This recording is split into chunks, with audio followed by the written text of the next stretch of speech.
moko se sentaka ndenge nini?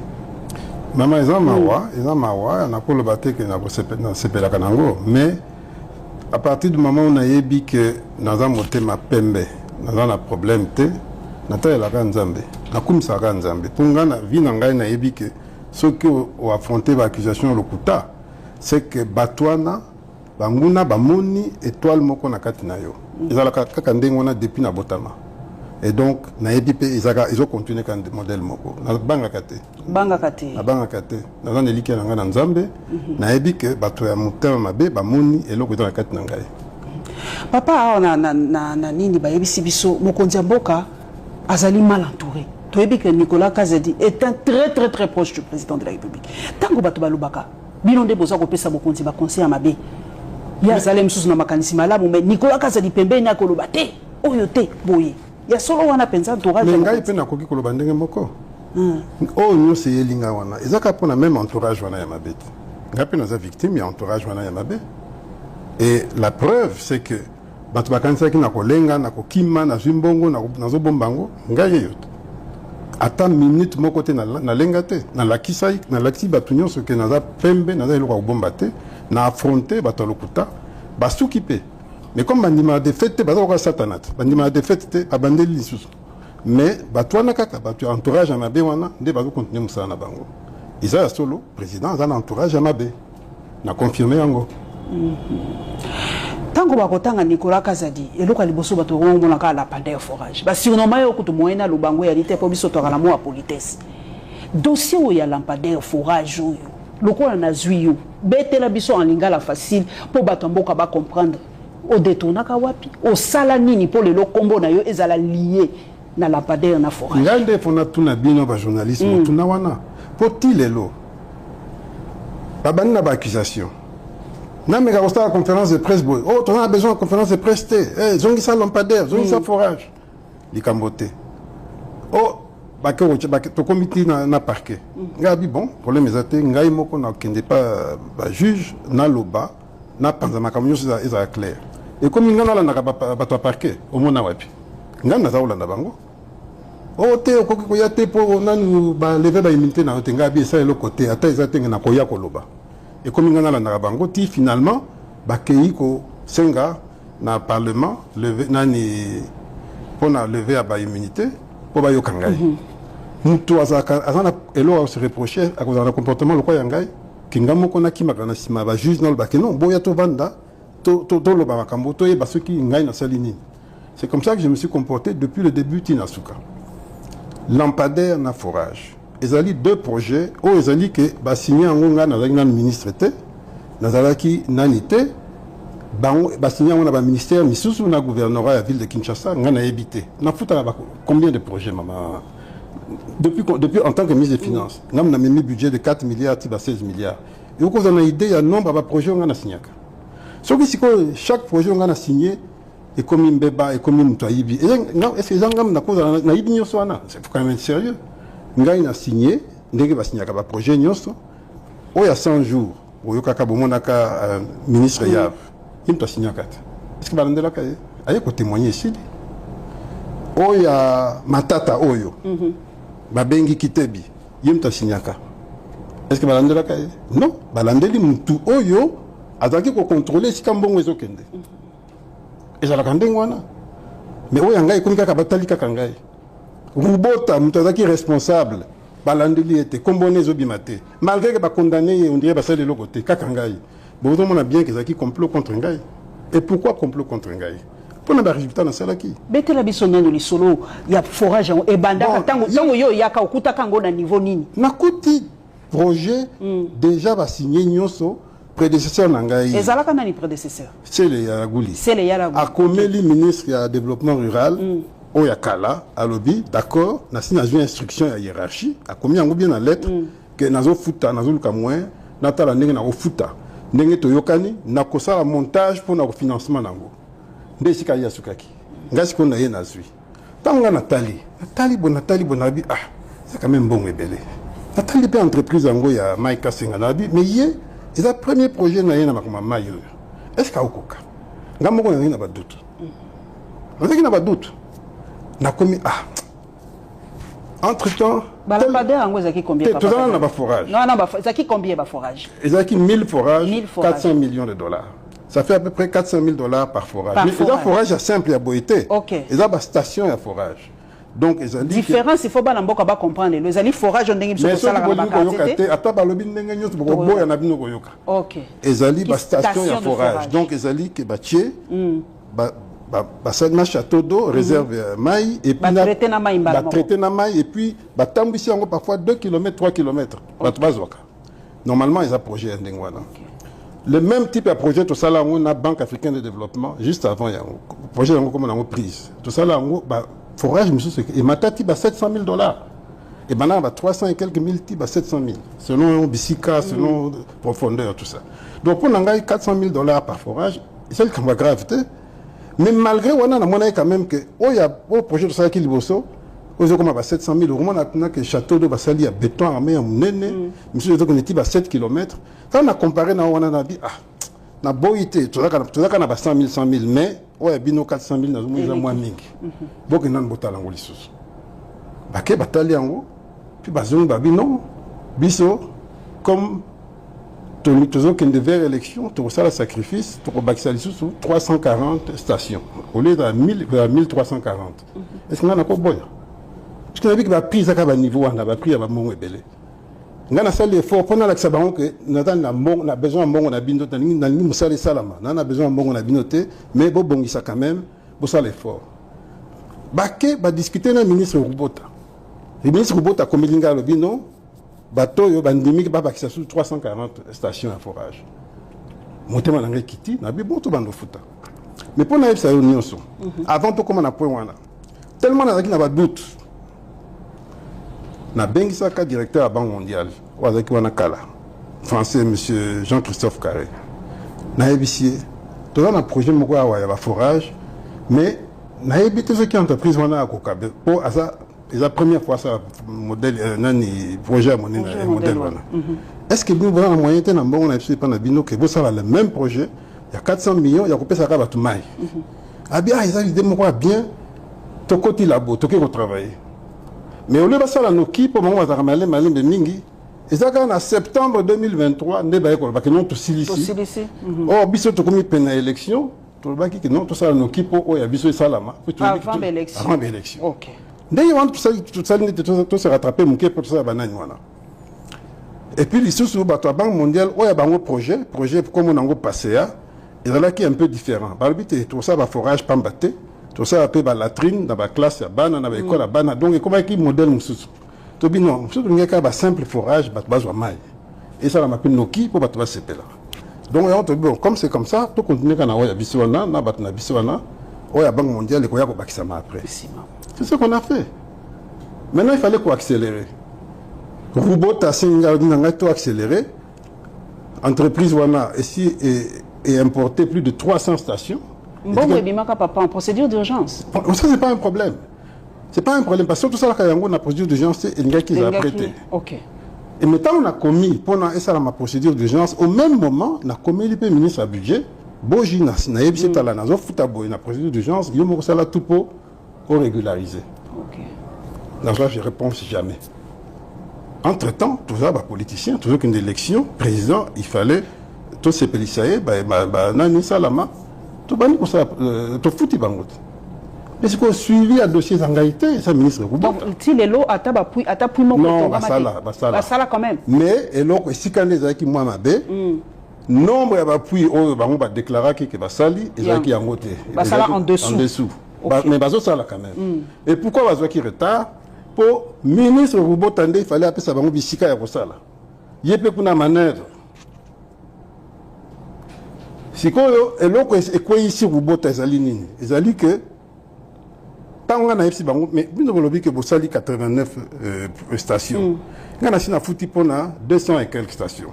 Vous singa suna bakisa, nako bakisa te. Na bloqué kawana na mois d'août 2023. Na bloqué kawana ba komelinga so combien 10 fois na habité na ofuta soudé. Pour mbongo c'est bimaki. C'est bimaki na biboko kisana no mbongo bozaki. Bon baki ko ba mbongo ebeli po ke noki. Ngana suika wana. Rôle ya IGF siko na kati ya lini po ye muta contrôler ka balobi en aval avec la mission moko politique. Pour nani inspecteur IGF alingete ba prometa qui sur salimé type pendant sur quoi yo reçoit place na hier nga comme ministre oui d'abord ameka qui nan prémature kaka na journaliste na wana Monique Simbité a comme kanisa que azota ministre des finances avec ba encourager bateau ba encourager ils appellent bateau ba qui contre ngai donc ba sangani ba ça la montage ndengwana et comme à ça monta contrôle ce qui y a lobby bateau ba kanisa nan que ça solo avant ba réfléchir ba kanisa en plus avant la contrat na bino nyonso ba journaliste na kanisa na yo pour dans le contrat pas na yete nani yo na IGF ya solo na tuni po makamondenge lobanga na yebite pour ce que contrat na yo komona que ba ko déranger pour na émission nga buta déranger ngate papa yo yebinga te ala na liberté d'expression ko sana te mais na mosala nanga ce qui est vrai c'est que avant la contrôle il y a ba médias et belé OK ce qui est aussi un problème avec la démocratie. Parce que d'abord, un organe de contrôle qui s'appelle yo pour contrôler rapé ba lobaka pe yo pour somba ba journaliste. Mais non, oza ko lobaka na papa IGF ba. Non, na moina tangelo pe ba kombo ezate. Faut ka tumsu pe ba journaliste ba za yo ba ali. Ce qui ngai na za la esprit wana ma chère. Ministre des Finances, c'est pas l'argent qui manque. L'argentier. Donc j'ai des fonds secrets, j'ai de l'influence, je pouvais acheter tout le monde. Mais je n'ai pas cet esprit. Moi, je travaillais pour le pays. Avec un esprit honnête. J'avais une équipe de communication, c'est vrai. Tout le monde fait la communication. Et c'est qui a sens que nous sommes batou, baba nous défendre ngai, la promotion ngai. Non. Ma seule promotion c'est mon travail. Et mon travail, les résultats sont là. Mon côté na mboko et depuis mboko ezalaka, asala on gagne sala. Au salani. Ça c'est la vérité. Au salani. Palpable. Maman. Kende ko tuna ba entreprise minière wana. Tuna bango sokata moko aloba non, ministre tout ça ne cop akitsa biso ba impôt muke to pesa. Yo zam ta ba commission te 10% 20%. Je te dis kende ko luka. Yo zoate papa kaza je le dis ici projet ye kokata 20% yo biso to yo kaki balobaki soki dossier ye papa kaza il faut zo 30%. Mais la kisangai mutu je le dis ici to comme na ba projet misus lampadaire na l'action ndenge ngam tchaki bakal po mbongo elimate soki na zamuta ba commission ngana za ngona te ngana ba non ba pesa ba mbongo ba pesa ngai je n'ai jamais fait ça na oyo wana kuta ba projet na ngai te ba ministère misus mina oyo ngai centre financier na arena ko moni bino moko ndenge na sali bango nyete ba na kanda na ngai si wana donu non il y a pas de donu maman on se na arena ba sala na 1 an na 2 ans. Oh, puis tout ça, c'est un miracle. Centre financier, tout ça, on a 18 mois, c'est un miracle. Bon, il y a un copain qui est bien. Vous l'avez déjà vu dans quel pays, ça dit 100 000 mètres carrés en 18 mois. Ça n'existe pas. Batamo qui ne pas comme ici. Kakabinonde, pour mailler les l'équipe, mais ça, ton moni est ton esprit à critique et la tabino. Ma belle, qu'on critique, ni ma belle, comment ça bino ma casse. Oui, mais critique constructive. Et puis critique est positive, non négative. Ce que j'ai bien, il faut qu'on dise. Mais le qu'on a. Mais oui, arena, on va bien simbo 2 fois 3 fois autour. 2 fois, non. Et si la caté arena, on est jeune Ango, c'est 104 millions. Et bien, manioso. Comparé, non, n'a limité. Mais on a évité quand on a kenda et si la caté. Ok. Mais comparé à l'arena, c'est Afrique, c'est la moins chère. Pourquoi besoin de bangoté? Pourquoi besoin de battre que Ngaï, Bayokanaka première fois 125 millions et comme il joue à signer et comme 175 millions. Nana Matisi. Ah, bon, bien on va faire investigation. Pourquoi personne ne s'intéresse? Pourquoi l'IGF ne s'intéresse pas? Pourquoi vous, là, les soi-disant journalistes d'investigation, vous qui payent en côté? Bon, que nous tournons. Pourquoi ministre à lobby en haut? Et ça grave. Bon, tout, non? Pourquoi Ndengeni ne komaki? De 125 à 175. Ça, c'est un. Deuxièmement, bon, tout, non? Ministre Nini Oya Sengaki que Babo Mango et Salingaï. Naïbsi président a soutenu Ngaï to Bomiango. Yo kasi que on a article tranquille. Bon francophonie, peut batanga na. Non, francophonie coûte ngana dans la kanda nango makasi. Oh. Pour naïbi que basali ba bu moko ya kosakanate. Ba détourner mingi la francophonie hein. Mais comme bazaki entre bango ba yebani. Basali makam na bango. Moi, au contraire, ba gangelanga une fois. Pour na kritikaka makambo ya francophonie on a dit métal. Est-ce que c'est normal ndenge mataboy? Mais en réalité, moi je n'ai rien à voir dedans. Mais le problème dans ce pays, quand tu es dans la mafia, tu n'as pas de problème. Quand tu n'es pas dans la mafia, tu n'as pas de problème est belé. Parce que tu déranges tout le monde. C'est ce qui m'est arrivé. C'est ce qui m'est arrivé. Mais pourquoi aucun journaliste n'a relevé le fait que lui au moins, et l'autre qui 125, comme 175 millions, à BBC Ango, Poison Sango a 104 millions. Pourquoi personne n'en parle? Non, il a surfacturé. Pourquoi personne n'en parle? C'est pas normal. Un pays comme ça, c'est un pays qui n'a pas d'avenir. Et là, clair, Bozobo a compris mango. Papa Kazadi. Pourquoi personne ne reconnaît que dans ma il y a un lampadaire, ngande na bloqué. Si quoi lampadaire et tiens combien? Bon, lampadaire est 2500. 2500 lampadaires. Si quoi? Non, ndé qui commande à 2500 lampadaires. D'abord sur le prix. Et c'est comment? C'est comment nyoso? Grâce à Ngai. OK. Ce que Ngai était mais basiba bakabola mbongo. Oh. Grâce à Ngai contre l'avis de l'IGF. IGF andima qui va payer sa fournisseur mbongo. Ngana boy na bi non. 30% si koki, msusu msale salama. Muta commission elle se comporte comme ça. Donc c'est tiama. Non, et sur la muta la commission se comporte en ngwana. Abi non, aussi vous payez 30% ça la musala. Au etikali, vous fout à va fournisseur na epoto de que bilo réseau comme. Et si ce moment muta commission à se comporter à boy. Ça c'est un. Pourquoi personne va commission a été ka ko finga na yopé ka ko finga. Na yopé. Na ngai pe. Ko finga ngai pe. Ma bete non ça musala ngai. Ko finga ngai. Musala. Ah le na mais na finga yote na lobby na critiquer. Na tuko na finga kate papa na ngai eduka nga bongo te mais soki na critiquer. Na lukai le na luki yote pesa ngai éclairage. Na finga te. Papa Nicolas Kazadi. Ko finga ngai na za voleur que na. Ko finga eza loko mususu nga na finga kate papa. Eza ko finga te. Na même c'est le tweet na yo. Ça le côté na sina na pardonner bino. Donc otanga ba tweet na nga menga na finga kate mais tolobaka o tolo ya ngwana lelo tolobite to luka yo kasi opesa biso lokolo lobito finga yo. Bon, lisusu na so sa politique il faut ndima peka moi wana. Nasi yango na ndima. Ndima kaka. Makambo ya nani ya barabi surfacturation ba lampadaire. Makasi. Maman, lampadaire oyo bazolo bawana ya Solectra. $4,900.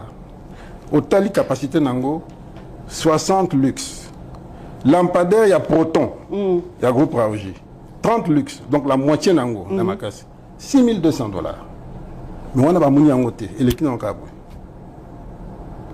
Kaka wana nde ba surfacturation. Surfacturation ngo ngam na chiba kal pour ça là. Vous avez ennemi belé hein. C'est ça le problème. Yo te kota ka mafia te, vous avez ennemi belé. Ah, au lobby ngo bien. Mais na kota mafia te. Ceux qui pona ko zanga poste. Botika la poste na bino na mafia na bino. Ngana za kunate. Je suis heureux, mais je suis bien. Maman, je suis libre, je ne manque pas. Reprocher moi orgueil, ba lobi obeta rapeto lo mingi tu es pour émission moko salaka lobi obengi chef de l'état na téléphone ba lobi orgueil le kiyo papa. Maman, orgueil le kiyo. Donc tant bazo finga ngabo nandima na loba c'est quoi ça? Na yuma na bango? Na yuma na bango te? Donc yo benga télé bengi mo konzika ka boya pesi pe réponse ka boya donc il faut le bango bazo reprocher bino balobi makamunyo so bino bo salaka na kuku boni ko pesa ngona na porte bozo kitisa mo konzambo il faut le baka ko benga mo konzambo en quoi na kitisi mo konzi ceux qui na lobby que grâce na soutien na ye to parvenir ko bebisa kop moko ya batu frappe moko ya batu ya 50 millions et le koni na sali na babé wana. Tant que bakango na aéroport awa tant ministre de justice ataki moi est-ce que fallait le baka que mon continent mtasova kwa ni bozote mo problème parce que le bien mtasova kayo asova ngaite yenda permettre kayo bima na aéroport non maman o ya permettre ngana bima ezali procureur général près la cour de cassation a soka injonction mo kondi alors c'est faux il a signé mukanda pona bima na komi na moment ko bima ministre na bino ya justice oyo nde akomi ko sala agitation Fouti batou, nous ça la tweet, balo ba que non ba okanganga que na voyager et tout. Hier nous a sali intervention contre la justice et pas mon chef de l'État pour nabimate. C'est ça la vérité. Donc ceux qui nous a sali intervention, ils allaient ministre, ils allaient ningai ni chef de l'État. C'est tout. Alors, mais vous le savez, vous avez la capacité de comprendre. Mais n'hésitez pas à sélectionner Magama Oloba. C'est ça la vérité. Lui, il a fait une intervention. Ok. Papa Nangai, balobi, papa Nabiso Godin pour yalobi, en tout cas, gestion mikolo ya finance publique ya malamoté. Na ministre Sika, Doudou Fambato Pessi Mbote, mais ngali na tuna yo, tangu bana mboka, balobi nanga lokolo komona papa Nicolas Kazadi. Balobi mbongo ezalaka na mboka na biso. Tangu balobaka le Congo ne manque pas d'argent. Oh bon et tout. Mais yom doza osimbaka finance na mabo. Est-ce qu'on a vraiment l'argent na mboka na biso to ezamite? Maman, mbongo ngai papa nanga aza économie, azalaki économiste moko de renom et il m'a éduqué correctement. Aïb Sangai toujours la fortune, ce n'est pas la quantité d'argent que tu as. Okay. C'est comment tu gères ce que tu as. Et il y a des gens qui gèrent tellement bien le peu qu'ils ont que et il y a des gens qui sont irresponsables. Milliards et des problèmes toi Nous avons une expérience. On a même budget de 4 milliards à 16 milliards. Au fur et à mesure, ils ont mata, la rubrique peso bakisama, la prime peso bakisama, banane peso bakisama, ti pour salam longa il faut bunda. So bundi te so ke nekabo. Pour moi, il y a 30 millions de dollars. Jetons de présence de Mikabi. Donc c'est ça le problème de ce pays. Donc c'est gestion à Bisso, mais c'est ça le problème. Je vous ai montré pour l'Assemblée, Sénat, la dotation na Bango. Il y a 2017-2018, ils avaient qui 5 milliards par mois. En 2022-2023, ils ont commis 47 milliards. C'est dit presque par 10. Vous avez ministre des Finances, il y a budget et qu'il y a une institution. Un projet de développement. Mais 80% du budget qu'on a dans l'institution. Mais ceux qui ont le bien, c'est ça qui m'arrive. Mais c'est la culture congolaise. Tolingi, jouissance ming. Ceux qui m'ont dit, il faut réfléchir après. Mon projet est réfléchir après. C'est ça le problème. Mon fonctionnement, tu mis petit salaire, prime, tu réfléchir après. Comment veux-tu expliquer que dans le premier mandat Mobimba, l'État a créé 53 établissements publics Yassika. Donc c'est des gens qu'il faut payer et tout ça. Et puis on les crée en cours d'année. Même pas de prévision budgétaire. Oui, on les crée kili. 53 en 5 ans. Donc, et puis ils commencent à recruter et puis ils n'ont même pas de cadre limite. Comment recruter, tout ça. Comment veux-tu qu'on s'en sorte? C'est ça le fond du problème. Mais bon, il y a un conseil que ça ne va pas. Le conseil des ministres, il n'y a pas de soni. Mais ils ont matata. Aucun c'est simple, ils ont matata. Mais ils ont comme tout ça, famille Moko, famille Congo, il faut qu'on soit temps à expliquer à Batouba comprendre. Mais il faut peu courage à ça pour avancer. Et rien n'engage peut-être des gens qui n'ont pas de pourquoi? Parce que nous avons une expérience à Bamboke Belé. Nous avons un outil qui est ici, Koyo, et Zamabe. Parce que Mbangu, au Bimi, faut Moutou. Alors, là, tu sais qui est. Moutou na moko bato balobi obundisaki bato bazali ko loba sele ya la guli azali ko linga ko bimisa mbongo te yo po balobi osaki parmi bato bazali ko se plaindre mingi na sele ya la guli ba projet ne so mokonzi mboka azali ko tia kaka stop. Aux place na ye okomi balobi ofungoli ndeje balobi pa na yo ndezalaki so babengi 5 millions papa kazali apesi babengi bobabi eloko bande ko luka yango ngali solo ngana ebi ba ke ngana futaka te na damu ta blocage na quand on zalaka selete za yote ngai pe yo pe balobaki pe ta blocage. Pourquoi? Parce que tu as 100 millions à battre. Attends c'est payé ici 50 millions. 50 millions mususu bakoye loka kamabe. Donc c'est ça le problème. Et pourquoi battre balingi mbongo ya ofele balingi musalate. Balingi musalate. Et ce que tu continues quand tu maman, ataba cuivre na cobalt et ça libiso et ça li que tu commis na budget à 100 milliards. Tu koyo kana kakate. Pour tout ça kimia tout ça calme te. Des problèmes tout ça nango. Comment vous pouvez-vous expliquer que entreprise publique à ta mon côté et ça la cas va bénéfice. À ta mon côté. Nyo soto ana. Tout. Longola kaka sensap na nanani INSS wana CNSS mais bango ils ont une entreprise publique pensate parce que là bango bato mais au mieux c'est kali ata mon côté ça a des bénéfices pas problème mais tala bango bazomi fout entre bango on a un conseil d'administration 50 000 par mois 100 000 par mois. Mais bagani on peut balo ba fonctionner ba comment fouta matin et dodo fa bagani hein ngala moi songi ah bon na époque na balobi ba ça ya moko ba fouta mité et à moi après 3 mois après 4 mais lelo balobi ça parmi ba voilà ba foutu pour le banengwana on a un commentaire te on zo kitanga na ucha commentaire te ngaba kitanga te parce que au lobby faux na oui na lobby faux pour yo ba vrai le maso que ça faux mais non pour balobi a réussir côté on a ba fonctionnaire ba zo fouta ma fait du moins mais la période ne ça pas problématique tout na ba fonctionnaire ceux qui là solo na okumisa na obeta maboko tout na ba fonctionnaire ba c'est tout ce que moi je peux dire. Ce que moi je sais c'est que quand moi j'ai quitté le poste de ministre des Finances je n'avais aucun arriéré. J'ai payé tout le monde. J'ai laissé 1000 milliards de francs congolais disponibles dans ma compte. Tout était nickel. C'est ce que moi je sais. Mais moi je sais que moi je suis député, je n'ai pas encore été payé. J'ai 2 mois de retard. Oh, va foutre na bino pe comme la bilan wa salaire et ça la capé secret d'état. Non, to lobito tout na pe. Oh, ba foutre ba foutre bon. Nga na pe exemple nga mon copie, je suis encore un agent public puisque nous touche à Gambo. 2 mois. 2 mois. Un délai hein. Donc voilà. Oh, ce qui se colle le balobi Papa Nicolas au définir la finance publique na biso ça bien ça seni qui toko ba finance. Tozo kende na nzela moko bien. Et heureusement que tu veux que Nanzela bien, mais dans ton comme point il fallait te commater. Pourquoi? Parce que l'esprit a que s'il s'en bon nyoso avant Moussa Salama ils en ont manqué. Bon il faut qu'on investir. On a même investissement à niveau mondial. Des projets makasio Moussa. Maman, mais bon. Atami baleka bana mboka bamona. Maman, obi que to bon nyoso to tient na ba nzela nan. Nzela ni. Banzela nyoso to tient na ba voirie réparation ba voirie d'abord il y a Kinshasa. Mais que tout l'anga exécution exécution l'anga été. Mais bon on appelle ça. Mais ça c'est la raté. Mais non. Ça pourquoi papa bana pesi bana lobi bo somba fufu na nini okolandela te ke fufu. Na kolandela likolo mais kolandela solo. Na ne faut landela. Toke ndoko luka bango bana ni faut landela. Ministère de tutelle. De tutelle. Il faut landela, bako ya contrôle. Faut pas landela. Ça oui, mais ngai na kolandela likolo. Na soko bazo silika matata poani. Po matata peta ngwazaki na dossier ko kangalonzo par exemple. Apesi ya yembongo. Parce que le bazo landela poani. Problème ya matata, ezali que ezalaki initiative na ye. Oh, Bukangalo ezaki ye. C'est-à-dire que azwaki on l'attaque yango. On l'attaque yango, il y a une décision nyoso, siko bato na bazo ko s'exécuter kaka. Na ba ministre bazo ko s'exécuter kaka. C'est pour ça qu'elle a tiré.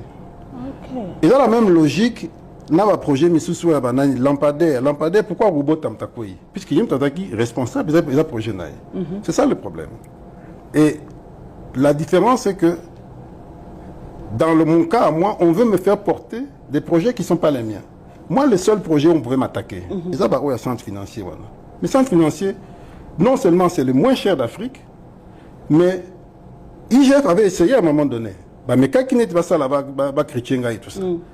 Mais quand on a siliki, on a tellement dit, on va comprendre, il y a mon co à l'ingénieur, ça lui communiquer, pour le bac non, il n'a rien à voir, au mieux, c'est Bilobela.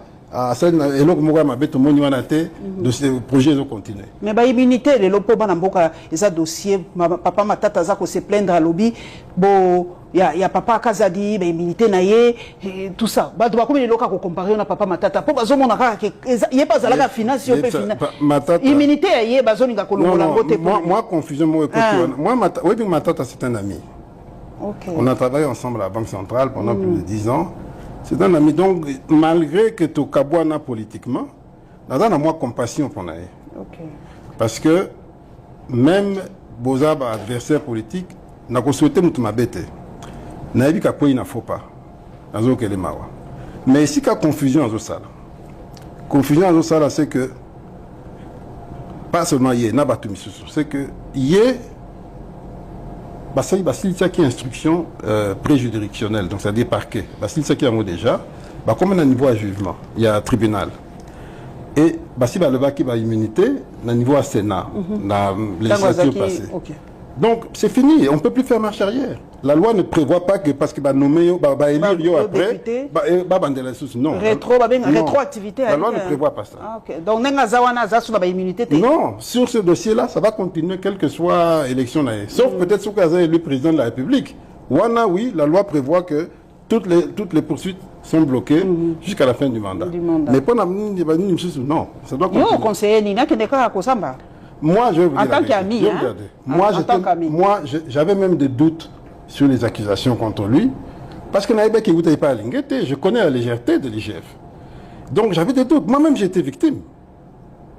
Donc j'avais des doutes sur la consistance des accusations contre Matata. Mais quand le peu que j'ai entendu là, j'ai dit non, là, ton honneur est en jeu, tu dois aller t'expliquer. C'est ce que moi j'aurais fait, c'est ce que moi j'ai fait. J'ai fait ça. Mais oui, moi j'ai été au parquet combien de fois? Avant même Yoka. Avant Koutou, le Parlement est autorisé. Na bandi ko tchaba pression, ti babani ko yokanga imke. Tu vas lui non, et si ko yo, ba ko reprocher biso, il faut tout régulariser. Ba komeli Parlement est créé moi commission mo dirigée par Guy Mafuta. va entendre le parquet, il faut entendre Ngaï. Je crois que c'était le 15 juin 2024. Quand il y a Ngaï, non, pour Nabiso, procédure au Balandi contre Yo, c'est illégal. Procédure au Balandi contre Yo, c'est illégal. Il ne fallait pas Bandako interroger Yo avant autorisation et assemblée.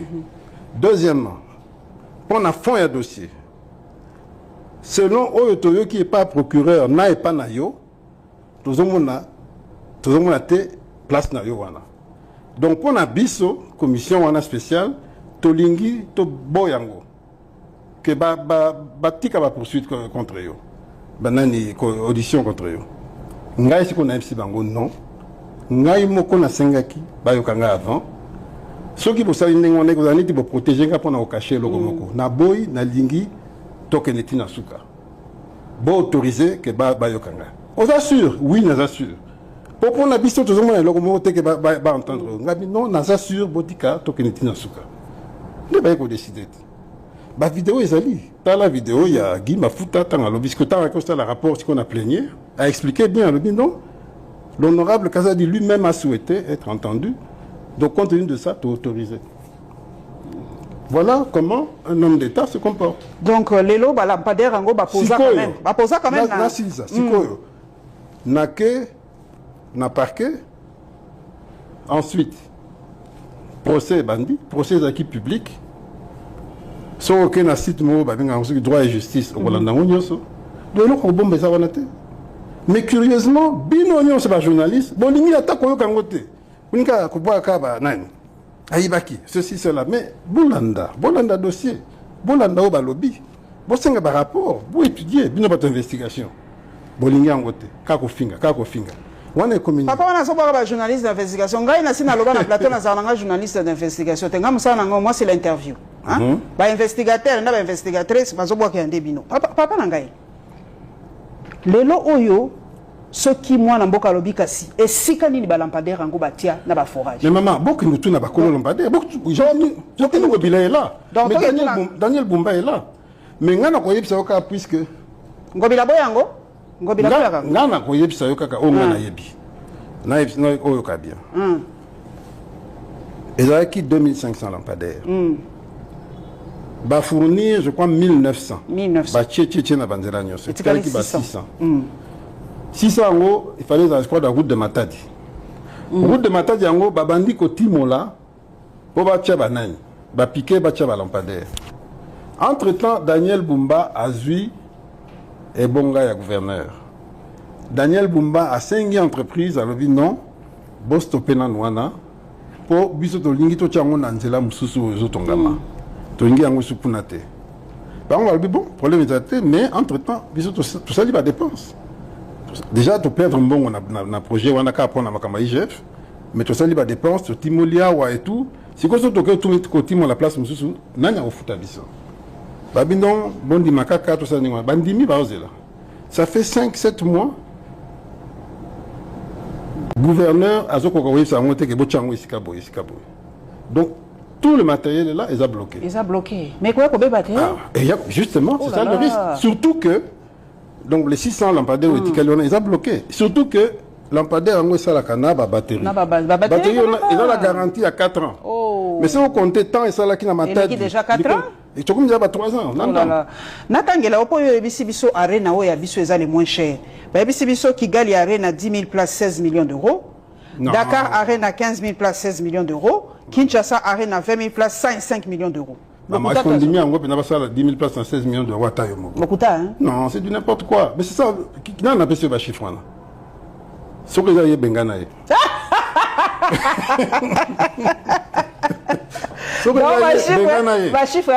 C'est faux, c'est léger. Arena, ça coûte combien? 104 millions. 104 millions? Oui. Oh, bah, c'est bien qu'on a bébisa, on a 175 millions, on a bébisa. Ah, ok. Oh, bah, on a signé, quand on a Turc, na Mozambique, 15 000 places. Biso 20 000, 15 000 places, 178 millions. Ok. Papa Nangato, je crois, contour, il y a procès, contour à Balampadaire, Balobi, Papa Gentini, Ngobila Babiso, il faut Balamboka Balingi Bazwa réponse. ata bozoboya koloba mais eza eloko moko il faut ka boloba to ke non na sujet pe mususu ya li moto a finance protocole d'accord biso tongi to signé na ba américain balobi pe baboyi yango ba pesi biso sous 2 mois est-ce que ça a un avantage na biso maman ils ont un avantage na biso makasi na ndenge nini maman ça fait combien d'années que bazo za biso ba minerai ya ofele non seulement bazo zo mais bazo voma bana Congo.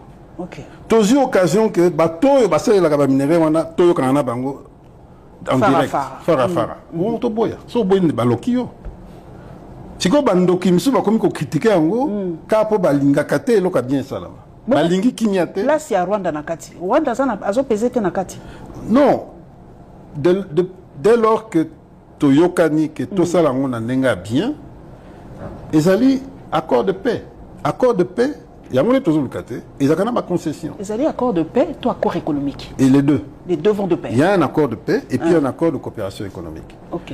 Pour construire l'avenir ensemble. Parce que, tout le monde ensemble. Tout le monde peut bien habiter. Tout le monde peut cacao. Donc, si tout ça est RRT, que tout le monde va profiter quand on a faiblesse, on a désordre, pour monnaie la caption, monnaie la pendant 30 ans. Donc, si on veut mettre fin à ça, tout le monde tout le monde. Donc biso tozo pesa ndenge bana mboka bazoba biso tozaka ba pourvoyeur biso to pesi bango biso tozo transformer loko moko te non bango nde ba ko transformer les détails pesa plus value non les détails doivent être discutés. Okay. Nous on va transformer aussi mais pour transformer il faut de l'énergie il faut de l'organisation et tout ça mais c'est pour ça que na accord on a pas prévoir peu ma énergie ma barrage et tout non c'est un très bon accord maintenant c'est un très bon principe. Maintenant dans les détails ça dépend de la qualité de la négociation de la biso. Et il faut tout tinder bateau moko baza mayele ba ko défendre la position là. Mais balobi surtout banani bazakuna papa. Oui bien ata bateau ba so pas na biso. Non, tu vois quand même na bateau. Mais non, c'est vrai que ma camarade écoute ça bateau doute mingi pour bayebi biso. C'est ça. Bayebi biso. Bayebi biso ndenge. Oui bien ata bateau baza ko solola kuna te. Kaka mutu na yebi mama Wagner. Ba onyo so batika to yebi. Non, maman Wagner ça ça msalamo kitoko.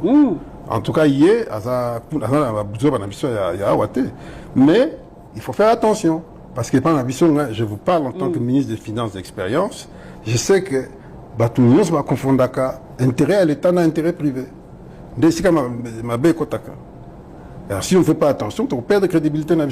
Mais je pense que le président est tellement conscient qu'il ne va pas faire cette erreur. Est-ce que mon conja Bradembo kate pour pouvoir na ende bana mboka ba koloba? Non, pour na kinya mboka. Ateki minéré à Bradembo ateki banini? Ça c'est léger. Est-ce que vous dit que pour la première fois tu as une opportunité aussi Sabitumba on a libella. Non seulement aussi Sabitumba on a libella, mais influence ya Mabe ou ya Rwanda wana ya 97 et Afdel. Tu bomi on peut libella. Mais ça délivrance. Ils ont des délivrance à Mboka. Est-ce que les Rwandais vont se laisser faire? Ceux qui ont un avantage, est-ce que non, ils ont gagné. Tout le monde va gagner. Mais, maman, depuis 30 ans, les Rwandais vont profiter de la. C'est ça qu'il faut comprendre. On tourne à la matin, midi, soir. Il a dit que ceux qui ont affronté les Cambo, ils ont gagné. Ceux qui ont vivre l'humiliation pendant 30 ans, ils ont gagné. Et moi, j'étais conseiller financier du ministre des Finances en 94 à 97, Tango, Afde les côtés.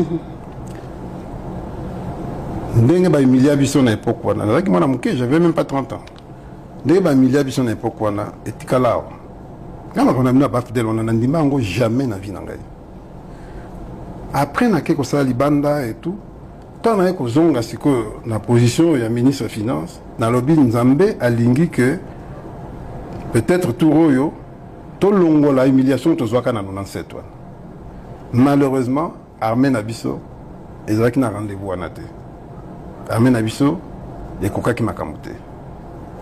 Donc quand on a une diplomatie, ils ont des chances. Pourquoi ils ont des chances? Parce que tout ça, l'institution est en place, le président vous allez élu proprement, tout mon côté à quoi contester en vous. Contestation ça m'a casse. Sur l'élection à 7 jours. Maman, contestation ça là qui? Maman, vous pouvez contester peut-être sur les législatives, mais présidentielle. Il y a président c'est impossible. Pour qu'il me meille.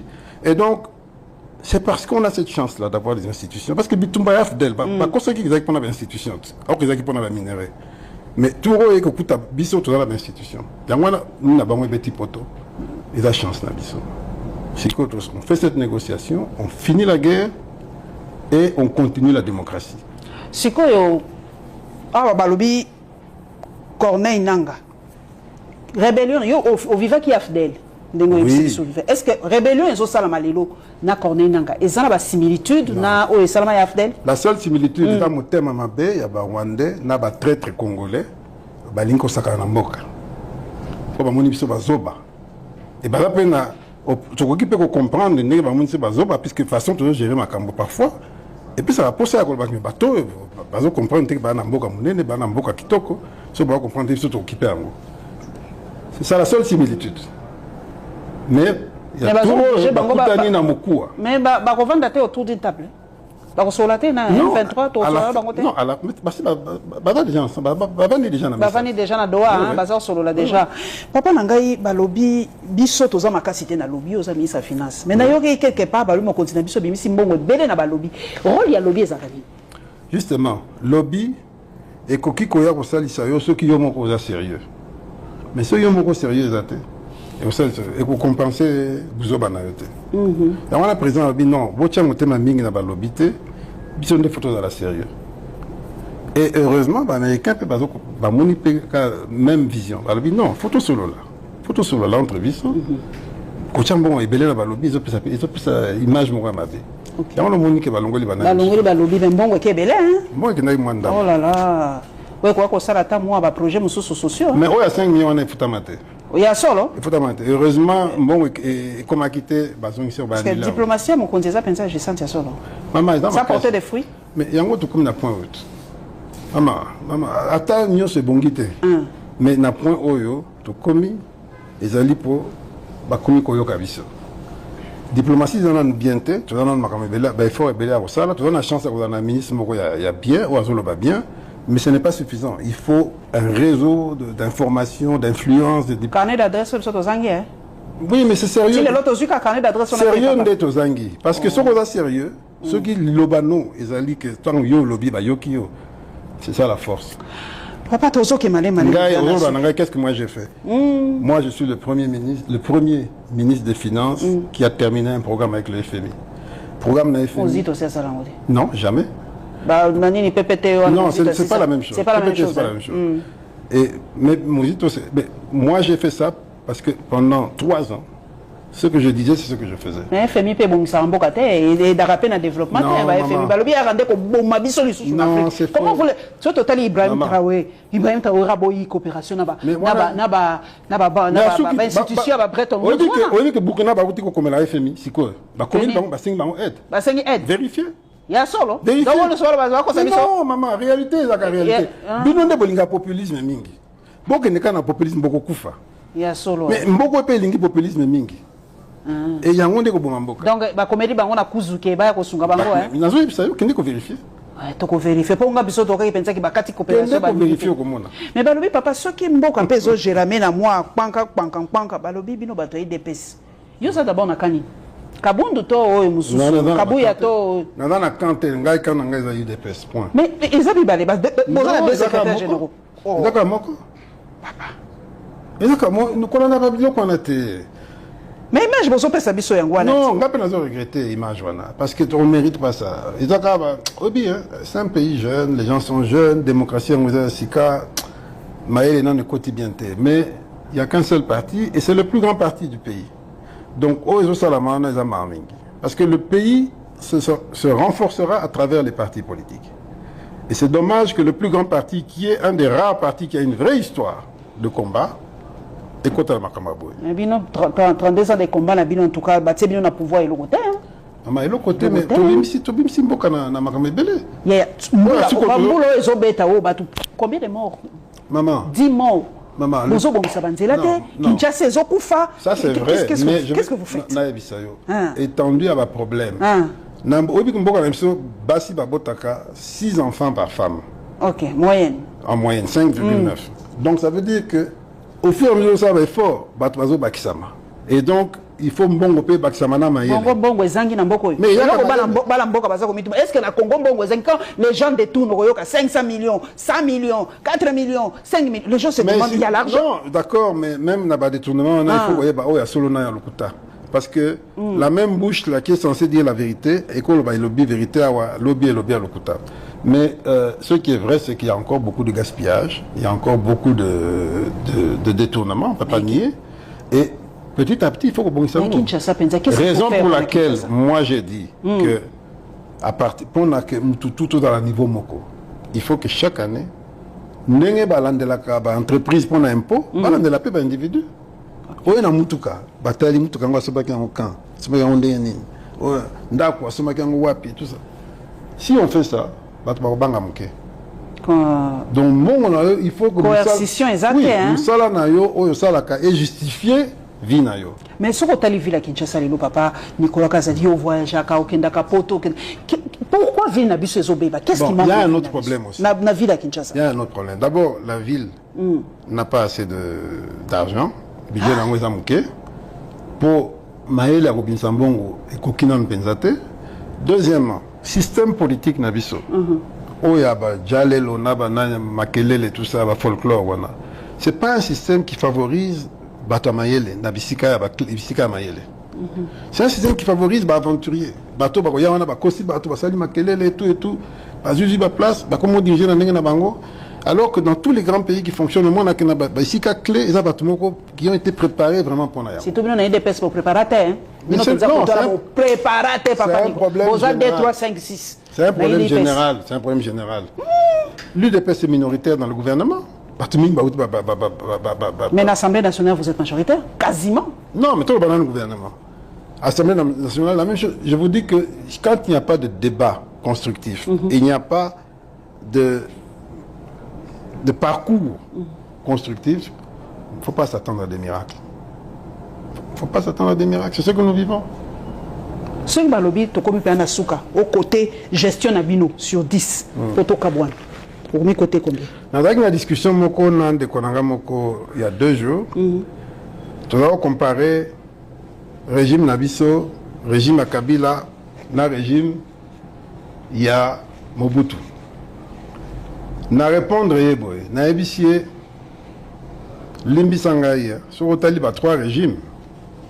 Pour Nangai, le régime, je ne suis pas satisfait du régime Tshisekedi, mais pour moi c'est clair que le régime Tshisekedi est celui qui a fait le plus d'efforts pour faire progresser le pays. Lobby, vous êtes des jouisseurs. Non. On a paradis fiscaux et mais pas tout n'y a la non, jouisseurs, c'est les Congolais qui aiment la jouissance. Les Congolais aiment la musique, ils aiment la fête. Ça, c'est une nature congolaise. Malheureusement, ils ont m'abêté, mais malheureusement, il faut les accompagner dans Moussala. Moussala est amouké. Et il faut comprendre que Mboka, ouais, Abisso, tu importes à Gagnos, tu importes à maïs, badine. Yo, est-ce que l'on a quelque chose? Non, ça, moi, c'est bien, il faut continuer. Mais si vous avez comparaison, sous mon bout, vous allez sentir qu'ils ont bébé de plus en plus. Non, c'est-à-dire que les défis deviennent de plus en plus importants. Et puis, Mboko to Eritaki et Poyaki Mingi. Mais il faut comparer effort, pouvoir et social. Effort, pouvoir et sali, par exemple, pour l'éducation primaire gratuite. Oui, gratuité. Oui. Non, tant que vous avez gratuité, c'est qui. Mobutu a ça la gratuité. Mais le même Mobutu, nous sommes avant Kende. Il fallait que Bandela. Kabila a sali en vote. Tshisekedi a dit donc a sali est fort. On a que zone c'est là bien. Mais il faut temps, il faut moyens, il faut sérieux, tout ça, c'est ça le problème. Donc quand je compare les 3 régimes, je dis que le régime de Tshisekedi est celui qui a fait le plus d'efforts pour progresser. Ça ne veut pas dire qu'il a donné plus de satisfaction. C'est pas la même chose. Ok. Merci Papa Nicolas Kazadi. Mais moi, à mon tour, le prochain gouverneur, il y a Banque centrale. Il y a une réseau. Moi, na rumeur na Congo 9%, 9 sur 10 c'est solo hein. Gouverneur de la Banque centrale a élu, a nommé pour 5 ans. C'est un poste n'est pas magistrat tout ça donc ils ont une règle nango. 5 ans. Pour Longwa, il faut a démissionné. Il faut que nommer place. Nous avons été le Sali pour Balongolaye et Chikazawana. Donc, mandat est aussi là en 2026. Donc, nous sommes à Bilobela Abatu. Nous évité. Mais ce nommé on dit Manayo. Non, j'appartiens à un parti politique, je suis au service de mon pays et de mon parti et du président, ça, il n'y a pas de problème. Mais il faut dire les choses comme elles sont. Ok, donc ce que vous vraiment parmi mes ambitions à yoter aux la gouverneur, binope ba congolais botika pe moi songi papa nani Nicolas Lobi soki ba pesier a kondimana parce qu'il est au service il y a parti politique na ya UDPS mais UDPS peso pia biso moi soni ndenge yo moko lobi bon mais kana ko bongisa na UDPS grand parti ndenge papa Nicolas Lobi obunda voilà qui s'abisso fruit à kobunda na bino po bozola qui s'abisso ezopia biso moi. Merci papa Nicolas Kazadi en tout cas d'avoir permis à ce que toko ko solo la po au chrétien biso trop bas journaliste depuis émission mon alanda au chrétien biso fort yanga lobité na kozongi sa chrétien na ngamo na kolukai bien que yo lobito lukinga beto lukani kaka mais attends la chrétien bino tous ensemble. La preuve c'est que Tokutani kaka. Merci en tout cas, vous s'abonnez massivement dans la Lyon TV officielle.